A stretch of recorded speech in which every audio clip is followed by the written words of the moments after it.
നമ്മൾ ചില കാര്യങ്ങൾ ഈ ദുനിയാവിൽ നിന്ന് തന്നെ ചെയ്തു വെച്ചാൽ ആരും കൂട്ടിനില്ലാത്ത കൂരിരുട്ടായ ഖബറിൽ ഒരു ശിക്ഷയും പ്രയാസങ്ങളും കൂടാതെ നമുക്ക് കിടക്കാൻ സാധിക്കും. 1. നിസ്കാരം അതിൻ്റെ ആദ്യ സമയത്ത് ബാങ്ക് കൊടുത്ത ഉടനെ നിസ്കരിക്കുന്നവർ. അവർ നിസ്കാരം പിന്നത്തേക്ക് നീക്കി ഖളാ ആക്കാറില്ല.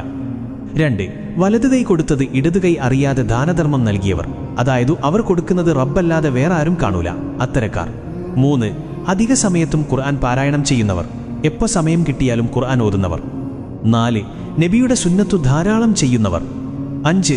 എന്നും മുൽക്ക് സൂറത്ത് പതിവാക്കുന്നവർ. 6. സജദ സൂറത്തും എന്നും പതിവാക്കിയവർ. 7. റബ്ബുമായി അലിഞ്ഞു ചേർന്നവർ. അവർക്ക് റബ്ബല്ലാതെ വേറെ ചിന്തയില്ലാത്തവർ. 8. മരണപ്പെടുന്നതിന് മുൻപ് ഇഖ്ലാസ് സൂറത്ത് ഓതി മരണപ്പെട്ടവർ. അപ്പോൾ ഓതാൻ കഴിയണമെങ്കിൽ ജീവിതത്തിൽ ഇത് ചൊല്ലൽ പതിവാക്കണം.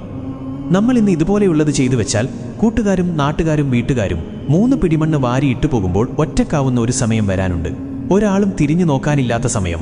ഇന്ന് ഇത് ചെയ്തു വെച്ചാൽ ഇൻഷാ അല്ലാഹ് അന്ന് നമുക്ക് സന്തോഷിക്കാം. പരമാവധി ഇതിൽ പറയുന്നതായ നിങ്ങൾക്ക് കഴിയുന്നതൊക്കെ ജീവിതത്തിൽ പകർത്താൻ ശ്രമിക്കുക.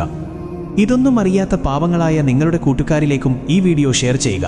അവർക്കും നാളെ ഖബറിൽ സന്തോഷത്തോടെ കിടക്കാൻ കഴിയട്ടെ. നമ്മളൊരു അറിവ് മറ്റൊരാൾക്ക് എത്തിച്ചാൽ അവർ ചെയ്യുന്നതിൻ്റെ പ്രതിഫലവും നമുക്ക് ലഭിക്കും. അതുകൊണ്ട് നിങ്ങളുടെ കൂട്ടുകാരിലേക്ക് എത്തിച്ചു കൊടുക്കാം. ഇൻഷാ അല്ലാഹ് അല്ലാഹു കബൂൽ ചെയ്യട്ടെ.